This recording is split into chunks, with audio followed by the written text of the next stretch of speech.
Hello ladies and gentlemen, and welcome to Backlash, the pay-per-view, the second main roster pay-per-view of our save.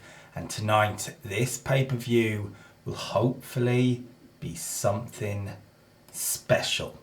We've built it up all month off the back of Money in the Bank, and we will hopefully have a good show. Let's run through the matches for you. If you haven't been watching the weekly shows, one, why aren't you? Two, subscribe and then you will be watching them. And three, this is the card. So I can confirm we will be opening up with the Smackdown Tag Team Championships on the line. It's The Miz and John Morrison against the New Day, Big E and Xavier Woods. These two teams have been battling for a few months, to be fair. Miz and Morrison took the titles off the New Day. This is their rematch that they never got. Will they kick off the show with a banger?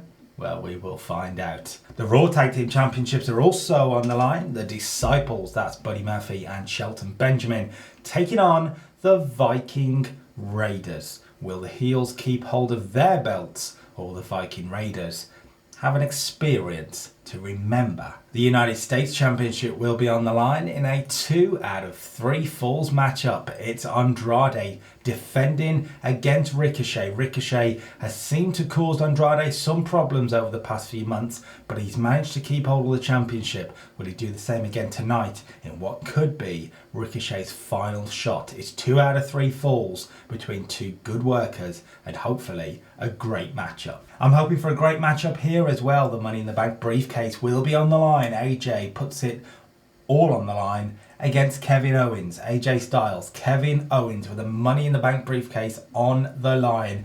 Do you need any more than that? Should be an absolute belter. The Women's Championship on Raw will be on the line in a triple threat match. Becky Lynch against Asuka against Charlotte Flair. These three have been weaving a story about whether Asuka has been taken lightly. Charlotte wants her spot back, her throne back, and Becky will take on anyone. Three top talents in the women's division on both brands, to be fair.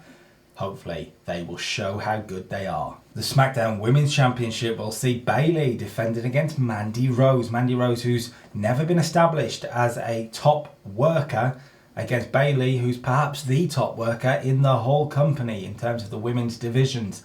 She is the SmackDown Women's Champion and she puts it on the line. Will she take Mandy Rose a little bit too easily? We'll find out. Also, Sasha Banks will be at ringside with that Money in the Bank briefcase that she could cash in depending on the result. So we'll find out if that will be important. The Intercontinental Championship will be on the line. Daniel Bryan defeated Zayn last month at Money in the Bank for the championship. Zayn gets his rematch tonight, but he's had a month of trying to find himself, trying to see what sort of man he is. That's what Bryan wants. He wants Zayn to be the man he knows he can be, that he was in NXT, the man that these fans loved. But Zayn says he doesn't care about the fans, but he'll show what a man he is on Sunday. Zayn, a new Sami Zayn against Daniel Bryan for the Intercontinental Championship, should be classical. Now a street fight will decide the new or the still Universal Champion. It'd be Shinsuke Nakamura against Braun Strowman. These two had a good match at Money in the Bank. They'll do it again with a gimmick match tonight. Nakamura and Strowman in a street fight for the Universal Championship. Roman Reigns will look to decide a personal matter. Bray Wyatt has been in his head recently. He's managed to get Roman Reigns' daughter involved. Reigns looking for revenge tonight. It's Reigns and the Fiend here at Backlash. And finally, the WWE Championship will be on the line. Drew McIntyre has taken on anybody who stood in his way so far, and tonight it's the almighty one, Bobby Lashley, who stands in his way. MVP will be at ringside. Will he have any impact? We'll find out. But it's Lashley and McIntyre, a hoss battle on its way tonight at Backlash. Okay, let's do this. We open up with the SmackDown Tag Team Championships. As I said earlier, Miz and Morrison against the New Day. And it's a very good start to the show. It's a very, very good start to the show, actually. The Miz and John Morrison retain the Tag Team Championships here in Kansas City, Missouri, with Miz pinning Kofi with a skull-crushing finale. Interesting that Kofi gets pinned, by the way. We also managed to deal with a few things. We'll handle those changes now as Maurice finally turns heel, which didn't go down well. Brilliant. But a good match, a good match. Big E 70, Kofi 78, fabulous performance. The Miz 73, pretty good. And John Morrison 65, not bad at all. Great chemistry between the two teams. Really, really good stuff. And yeah, no surprise to see a good start to the show. A 74, just what you want to see. With the Miz and Morrison celebrating, we move to backstage where Andrade is cutting a promo on Ricochet ahead of the 2 out of 3 Falls match. He's really confident here. He is a little overconfident. He believes in his abilities, but he's arrogant about it. And he says Ricochet doesn't stand a chance. I've beaten him before, I'll beat him again. And then he can get to the back of the line. A 70 rated promo, by the way. Really, really good stuff from Andrade. The match itself then, 2 out of 3 Falls. Andrade and Ricochet, 2 good workers. I've told them to steal the show. Let's see what happens here. I'm quietly confident that they can have a sort of an underrated match here. And I'm glad to say I was correct. A 71 rated United States Championship match. Much better than the Pops, really. Ricochet 78. Every time you ask him to go above and beyond, he kills it.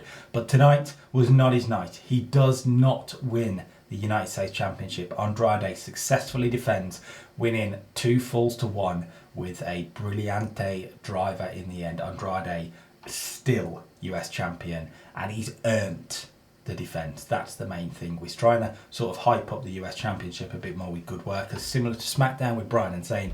And yeah, really good stuff. 71, really good. Ricochet, fabulous. Ahead of the Raw Tag Team Championship match, the Street Profits made their entrance. They said they'd have a close eye on the match, and well, they'll have a very close eye as they'll be sitting at ringside. The match itself, it's Murphy and Benjamin against the Viking Raiders for a 55. Okay, it's about what you'd expect. It's not bad. I told them to tell a story, and it brings the segment rating down a little bit of what it could have been, I would suppose. But it's not bad. Murphy and Benjamin win by disqualification when Angelo Dawkins attacks Murphy. So you can tell the story of Street Profits at ringside, and Murphy and Benjamin do all they can to wind them up, and in the end Dawkins snaps and yeah, starts attacking Murphy, but costs the Viking Raiders the championships is the idea. These 3 teams are all linked together, and yeah, you can see a triple threat coming, can't you? Yes, that's the plan going forward. 55 though is okay. Hopefully it doesn't bring down the pay-per-view too much, because I'm expecting some classics later, but 55 is okay. Talk about a classic. Kevin Owens and AJ Styles have had a 76 rated matchup. Fabulous. Fabulous stuff. AJ 80, Kevin Owens 64. Perhaps could have been better. That's what their pops are. So perhaps could have been better. But as you can see here, a bit of a shock maybe.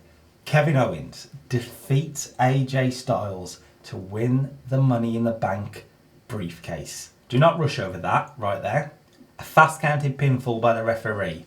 So you can tell the story that AJ is arrogant as he is, takes every sort of shortcut in the book, and when Styles hits a phenomenal forearm, Owens kicks out, and Styles is furious. He's arguing with the referee and pushes the referee, and the referee doesn't like it. He's frustrated with it, but they carry on. They carry on. AJ starts beating on Kevin Owens in the corner, and the referee gets in the middle and has to stop it, and AJ pushes him again.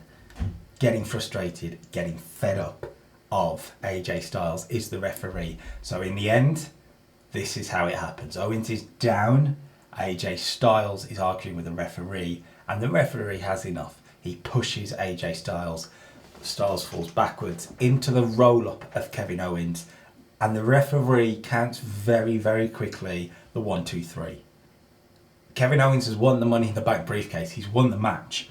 And by the stipulations of the match tonight, Kevin Owens has the Money in the Bank briefcase and he leaves with it. But Styles is furious. The referee has screwed him out with this. There's no doubt about it. It's a little bit Jericho Triple H from 2000. If you remember that, you might remember where this might be going. So 76, a fabulous match from these guys. A really, really, really good match. And yeah, interesting storyline opportunities, let's just say that. Okay, so a pretty good storyline based match up there, 76 like we say. Can the Raw Women's Championship follow in suit? It's Becky, Asuka and Charlotte Flair. Charlotte before the match got a promo on Becky, which I'd forgotten about, just ramming home the point that she wants to reclaim her throne, and tonight she's walking away with the title because that's what a Flair does. That's the idea anyway. So will she walk away with the title? 72 promo is really good. The match itself, a 73. Amazing stuff from all three women. Becky 70, Asuka 75, Charlotte 70. Three great performers, and they kill it. They absolutely kill it. Becky getting the victory, by the way, retains the title. Obviously, it would make no sense a star like Becky Lynch to lose the title before a bigger pay-per-view. So, yeah, absolutely makes sense for Becky to win. Asuka and Charlotte Flair are great workers in there, and a good match for the Raw Women's division. A great match again for this pay-per-view, which is killing it so far. To sort of go in with a storyline where Asuka was being overlooked, you can say that Charlotte Flair was overlooked now, but Becky Lynch is smarter than that. Becky Lynch has got more respect, and in the end, that's what matters as she gets the victory. 73 is really, really, really good. 58 for this segment isn't great, but the idea is that Shinsuke Nakamura comes out not in his usual gear. He's in his street clothes, he's got weapons in hand, he's ready for a street fight tonight for the Universal Championship, just to really ramp up the gimmick of the match and make it clear that this won't be a traditional wrestling match. This will be a fight.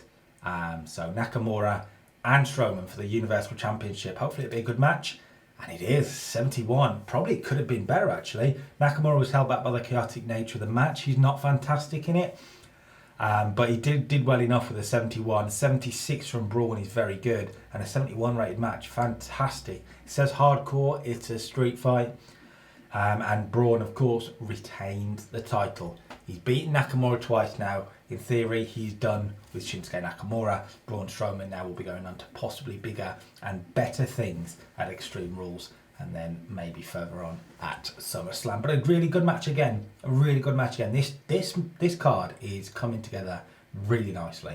The WWE Champion had a backstage promo swearing revenge on Bobby Lashley. He says, look, I'm not 100%. Of course I'm not. I was speared through an LED wall on Monday, but I am here. I am cleared, and I will be defending this title tonight. And Bobby Lashley, you will not know what's hit you.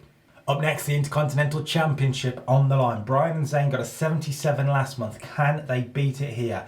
The winner and the new Intercontinental Champion, Samuel Zayn. A 77 again, amazing. Zayn 62, weird. Bryan 80 though, killing it. And we swapped the championship back to Sami Zayn. Bryan weren't happy at doing so, but it tells the story that Zayn had to step it up. Zayn had to be the killer that we know he can be. And it's character progression for Sami Zayn that it worked for him. The Helluva Kick did the business, and he beat Daniel Bryan to win back the championship. It may have been a bit of a shock to people. Many probably expected Bryan to retain here and have a run. But I think Sami Zayn's better off having the title right now to build him up towards Bryan's level with the Intercontinental Championship. So 77, really good match again. And after the bell, Zayn continues to beat down on Bryan, sort of just showing his dominance over Daniel Bryan, continuing to beat him into the canvas. The real Sami Zayn is here, and he is not to be slouched on. The Smackdown Women's Champion, Bayley, cut a promo on Mandy Rose ahead of the championship match. Simple stuff here. 47 is about what you'd expect considering their popularities. Just sort of saying that Mandy got lucky on Friday beating Sasha Banks. She won't get lucky tonight. Solid stuff as we build to the matchup. The match itself, Bayley and Mandy Rose, 63, so much better than you would expect actually. 10 minutes or so they got, and Bayley retained. The Bayley to Bayley did the business following interference from Sasha Banks. So Sasha getting herself involved and saving the title for Bayley, it seems. 57 from Bayley, 56 from Mandy. Okay, pretty good stuff actually. Up next, the WWE Championship's on the line. That means Reigns and The Fiend are main eventing for anyone that's keeping check. But it's Drew and Lashley next up. Can they pull out something of a hoss battle? It's Drew McIntyre and Bobby Lashley for a 76. Really good match. Really good match. Drew McIntyre defeated Bobby Lashley in about 15 minutes or so, so they didn't get a lot of time. It's not a long main event sort of match. It's a hoss battle where they just fly at each other was the idea, and Drew retained the title. 72 from Drew is good. Bobby 58 sort of holds it together, and yeah, a great match. 76, really pleased with that. Drew now has beaten Seth and Kevin Owens. He's now beaten Bobby Lashley. He's got Extreme Rules next in his sights. Roman Reigns cut a promo on Bray Wyatt for 72, sort of vowing revenge, that he's a family man, that he's fighting for his family tonight. He is not a wrestler, he is not a WWE superstar, he's a father, and he will beat respect into Bray Wyatt. 72 is a good promo. The main event then is The Fiend and Roman Reigns. Can they pull out the business? Can we get an 80 rated, 82 rated main event? I am hoping so. It's Reigns and The Fiend. 77, slightly disappointing. Lack of psychology on display, which is interesting. Reigns 76, Bray Wyatt 80. It's still very good. It's still very good, particularly for the popularities. I was hoping for a little bit better. As you can see though, Bray Wyatt defeats Roman Reigns. It's The Fiend who defeats Roman Reigns. Reigns can't stop The Fiend. It seems that nobody can stop The Fiend. A clean victory for The Fiend. Interesting. Yes, very interesting. After the match though, we did have an angle to end it, which did get us an 80, interestingly. Roman Reigns is down hurt. The Fiend stands over him, and The Fiend tries to drag Reigns to hell through a hole in the ring. There's a hole in the ring that he makes, and The Fiend tries to drag Reigns to hell. When Braun Strowman comes out and seemingly saves The Fiend. Strowman comes out, The Fiend stops what he's doing, Reigns escapes to the outside, and Reigns and Strowman just have a face-to-face. And it looks like everyone's thinking, oh God, The Fiend's going to attack Strowman. Strowman's ready for a fight. But The Fiend doesn't attack Strowman. The lights go out, the lights come back on, and Braun Strowman's on his own in the ring. Reigns is sort of recovering on the outside, and The Fiend has gone. Why has The Fiend not attacked Braun Strowman? That's the talking point going forward anyway. 80 gives us a good show. I'm hoping it's a good show. We'll have a look now. It's a 76, so it's not bad. Restricted number of viewers. I think that's because of the network, because it's only on on the network. But a pretty good pay-per-view. It looked like it would be even better than it was for a long period, but for the most part, it's pretty good. All sort of 70 over. The main stuff hits at 70 over. The Raw tag teams is okay at 55, slightly disappointing you could say. The Smackdown Women's Championship is about what you'd expect. I would say, to be honest, Bray and Roman is a little bit underhooked. I was expecting over 80, considering the popularities are both 80-ish. I was hoping for over 80, so it's slightly under. Drew and Lashley had a great match. Zayn and Bryan, I probably expected a little bit more as well. Strowman and Nakamura was good. The Women's Championship on Raw was good. Owens and Styles perhaps could have done better, but it was still very good at a 76. Andrade, Ricochet, very good. And the tag teams at the start perhaps could have been a bit better, but still very good. It's a theme of the show. It's a theme of the show. We'll make some speeches. I'm going to have to give Drew something, because Drew really did well. You're awesome, Drew. Ricochet, because he was fantastic as well. And I'm going to give... it's hard to tell, really. I mean, you got to look at that 77 from Bryan and Zayn and think Daniel Bryan probably needs a little, especially as he wasn't happy. I'm going to point him out as a good example, so if that might help things out.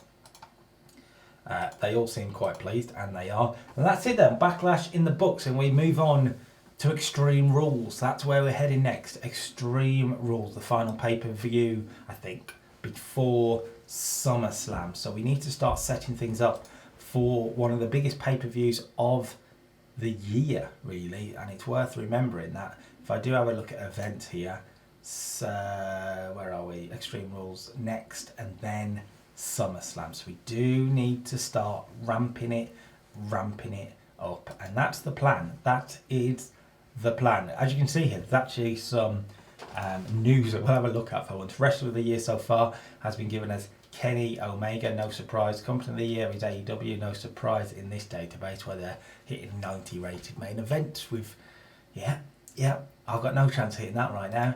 Team of the Year, the Young Bucks, again, no surprise. Match of the Year, Kenny Omega and Brody Lee on Dynamite. Dynamite, yeah. Show of the Year actually was New Japan, which is interesting. Young Wrestler of the Year goes to Darby Allin. Veteran, Blue Demon Jr. Female, Tessa Blanchard. And whoever that is wins independent. That's where we're at. That's why it's so difficult. The Elite, though, have broken up, apparently.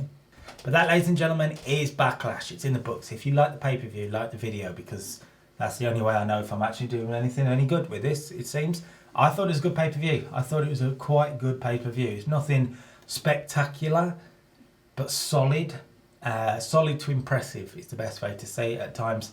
And it's good to see that the roster across the board can pull out good stuff and entertaining stuff right now. So that's what I like to see. So like the video if you like the video. Subscribe to the channel for more. And until next Wednesday, the first week of a new month cycle, Extreme Rules is on the horizon. We're going to start booking again.